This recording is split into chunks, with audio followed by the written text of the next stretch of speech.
Q stuff versus combo. Okay, here we go. Q is the 3-tech right here. First game against the Ravens. And this one's again pretty simple. Comes off the ball. As he comes off the ball, he's noticing a combo coming from 71 and 72. So what does he not want to do? He doesn't want to just take on both guys. So he's going to dip that outside shoulder to reduce the contact area, or the surface area of his chest to 71 to avoid a hand there, and then driving to the second level. So he turns himself away from that. He gets hands inside of the left guard. We get potentially some extension.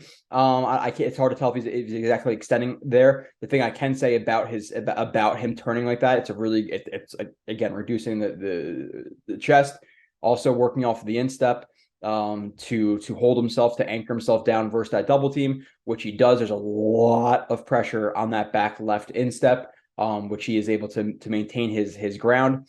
As soon as 71 goes to climb, Q kind of squares up a little bit, eyes into the backfield, and then as the running back is trying to work the second level, Q frees up the inside arm, or the outside arm, sorry, wraps up the running back, and is there to bring him down with the other defenders. But obviously a really good play just in terms of holding your ground versus a combo, which something he didn't necessarily always do. In his first couple of years, he got moved a little bit more than I would say he got moved this year. So he's become a better player, both run, pass. So right here he's like a tilted one versus Linderbaum. Q pressure. Let's see. Just straight pull. Like, it's just comes off the ball.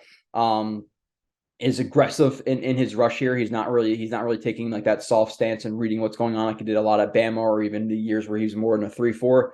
He's a lot more decisive. This to me, Q 2021 versus 2, both penetrating roles, but to me he was a lot more confident in his technique and dictating the play instead of reading a little bit and letting other guys dictate the play, which sometimes can be good.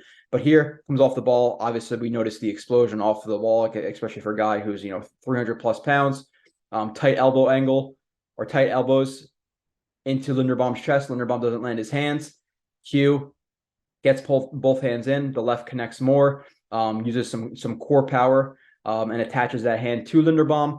And obviously that left hand being the primary port of contact through that bull rush, it pushes Linderbaum to Q's right to Linderbaum's left, because again that left hand is creating that pressure and it's pushing him away.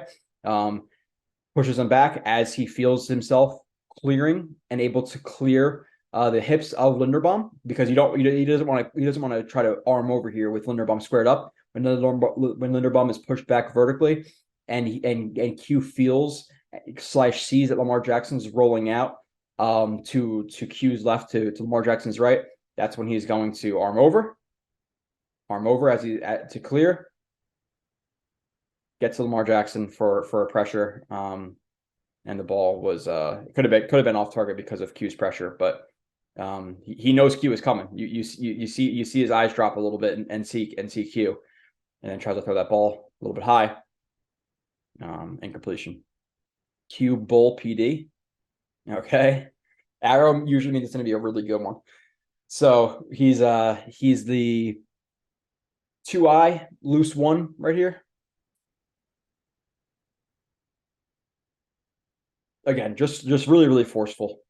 Comes off the ball again.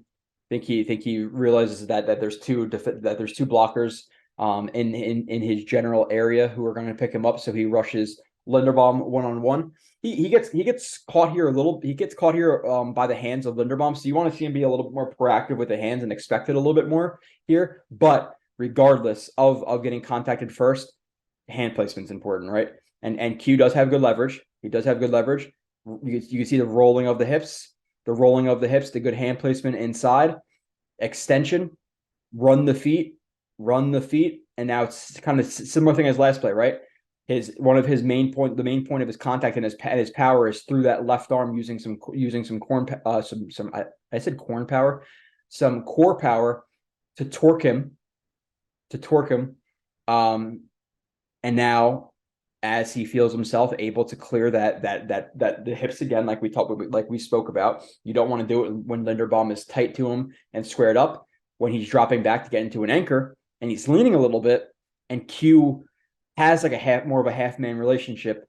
So he actually doesn't even arm over. So it's actually different from the first one. So he probably was going to here. I would say he probably would here if Linderbaum's right arm wasn't attached to him, because it'd be hard to work through the hand. He have to arm over and kind of chop that down. But with Linderbaum being bowled back and trying to anchor, he's leaning into Q, so a lot of his weight is leaning to the right side and forward. So Q takes said weight and works it against him. So we have a bowl, jerk, arm over, pass deflection.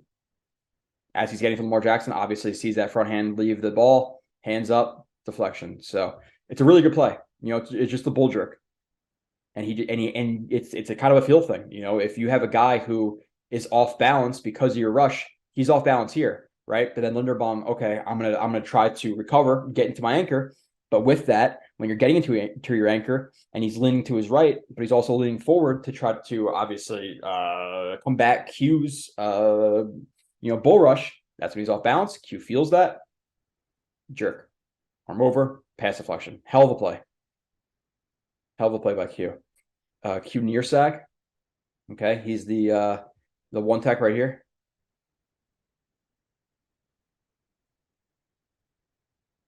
Yeah, so we have a stunt here with actually him and Mosley. It works like a TT stunt where he's going to push up the field a little bit, low and slow, loop around. As he loops around, you have, I think it's Ben Powers, right? He's actually a really good guard. He does a good job of passing off the stunt, but when he comes into contact with Q, hands wide, right? And Q does a really good job of for the most part playing low and having his hands inside. So Q gets the hands inside, drives off the instep of the outside foot to bowl Powers, and as he does that, as he bowls him backwards, again, one of the primary points of contact is the left hand, and he torques him a little bit with that left hand to cross his face, right? Because if he doesn't extend the left arm, then Ben Powers is kind of going to stay squared up to him. He's going to stay more square up to him. But with that pressure from the left hand, turns him a little bit. Again, pushes him off that vertical plane. Q can cross his face. He sees Lamar Jackson start to climb a little bit because of some edge pressure. So Q knows he can't bend right here and get to the outside. It'd be a really hard spot for him to get to. Lamar Jackson, especially Lamar Jackson, who's stepping up in the pocket and probably about to scramble. Q feels that. Got hands inside, bowl. Just bowls him past his, the plane where he can clear himself. Boom, sack. So, sorry, not a sack. I assumed it was going to be a sack. It's not a sack because Lamar Jackson is Lamar Jackson, but still plenty of pressure from Q. It's a good play. It's a good job on a loop to get good hand placement, to get his feet in the right spot, to again just kind of feel out the play. A lot of it's a natural feel thing as well. You could teach a lot of stuff, but you got to be able to feel leverage. You got to be able to feel if a guy's leaning a certain way. There's a lot that goes into it, and Q has a lot of it. So Q stuff foot turn. So we have him right here, 2-eye, loose one. I'd call more of a 2-eye than a loose one. But regardless, let's watch. Yeah, so he's just trying to, I believe off this. Well, one, he's a tiny bit late off the snap, so you want to see that improve. But nonetheless, goes to penetrate. And he realizes, obviously, that you have 55, trying to reach his ass off right there. So Q works up the field. Again, good hand placement, tight elbows. With those tight elbows, or with the tight elbows and a combination of that center trying to reach him, what do we most likely have? With the center trying to reach you that hard, he's not blocking you to where you're going. He's blocking. He's trying to get a positional leverage on you. That means that the run is most likely an outside run. So Q knows he probably can't, he's not gonna be able to cross his face and get there. One, there's traffic, and it'd be really hard just based on his leverage right now to cross his face. So Q, instead of trying to work up the field and then loop around to get to the running back, He's just going to say, screw it. Okay, you're in front of me, positional leverage, but I'm going to use my physical leverage to push you into gaps and cloud the read for the running back, right? So it's a really good idea. Comes off the ball. Again, he gets reached. But with that reach, now he has inside leverage. And obviously the 55 is not so balanced. So he has that advantage of the physical leverage. So instead of trying to get that positional leverage, like I said, just drive him back. Drive him back. And now that hole that might have been there for Chubb is not there because of Q smarts. Drives, starts to peek to the inside, notices the running back cutting back because of Q, drops his weight, turns, gets in on the tackle. Hell of a play. Like it's such a little thing, but it's a really, really smart play by him to just cloud that read. Listen, if I can't get that positional leverage to the outside, cloud those reads, do something. It's just really, really disruptive. And he gets somewhat lucky that obviously he turns into him. But that's not necessarily the good part of the play. Like the result was a tackle. I like the process how it got there for sure. 4-eye right here, slanted, Q near PD. Okay, let's watch him. Now we just see straight aggression, right? Like one, you notice the explosion there from him off the ball. Like you got to understand that he's 300 pounds. He's not a 250-pound linebacker. Like that's good explosion nonetheless. So, comes off the ball with plenty of explosion. He's noticing a more passive block from Bitonio, I believe it is 75. Gets good leverage. Ducks his head, drops his weight a little bit. I would say on this one, you probably want to see him duck, to get actual like leverage in terms of dropping his hips instead of just ducking his helmet, because he is still relatively high there. But what wins him in the rep is the explosion, the aggressiveness, the hand placement. It's not necessarily the leverage here. But with that being said, all three of those things in terms of the hand placement and the aggression, he bull rushes Bitonio back. And with bull rushing Bitonio back with the inside hand placement, Joel Bitonio is forced to get into his anchor, and he's getting into his anchor. But again, with anchors, especially, and this is where we talk about offensive linemen, and sometimes not necessarily independent hand usage with punching, but independent hand usage also with refitting your hands. You don't want to just refit both hands because you're going to be leaning and you have no point of contact. I'm not sure where Bitonio's right hand is, but regardless of it, you have a left hand that's not really attached to anything meaningful. Him leaning forward, Q again feels that bull jerk, arm over, nearly gets the pass deflection. But it's obviously you have Brissett who pulls the ball down, and Q nearly gets a sack, and then you have Brissett who scrambles for a few yards, and Mosley missed a tackle pretty awfully on him. We have a loose 1-2-eye right here from Q. Yeah, man, he's just so good. He really, really is so fun to watch. So comes off the ball. Obviously, 75 is working his way down to him. So with a down block from 75, where is the ball most likely going? To Q's right side, right? Q knows that. He's smart. Again, coming off the ball, relatively good leverage. A little bit of bend from the waist, but that's okay. We have good hand placement from Q, and while he's reading what's happening, you have a guy who may be down blocking you to open up the B gap. So instead of kind of just sitting in place, drives off the instep of the left foot. Again, really powerful leg position. We talked about that multiple times. You want to work against your natural lever point of the knee. When you're on your toes, it's much more in line with your knee, and it's a lot easier to kind of move you when you're working off the instep like that. It's really, really hard unless you're going to physically slide that foot, which is really hard when it's locked out like that. So really good instep right there. He drives back slightly while reading the play, right?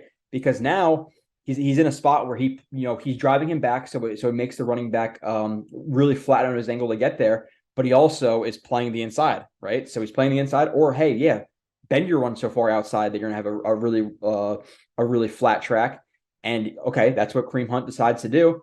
Few has good hand position or good leverage and hand placement into the guard. And as Kareem Hunt goes to hit that gap, Q frees up the outside arm, clotheslines him, grabs him by the neck, brings him down. It's hell of a play. It's hell of a play by Q again. He's going to pull down as he crosses over, connecting hands to feet, pull down as you cross over, clothesline. Right here, he's a 3-tech, a little bit of a loose 3. Let's watch him. Good chase down, but very similar in terms of, okay, there's a down block to me, in conjunction with two pullers, right? So where is the run going? It's going to Q's right. Q feels that, hand placement, instep. Right off the jump, hand placement, instep.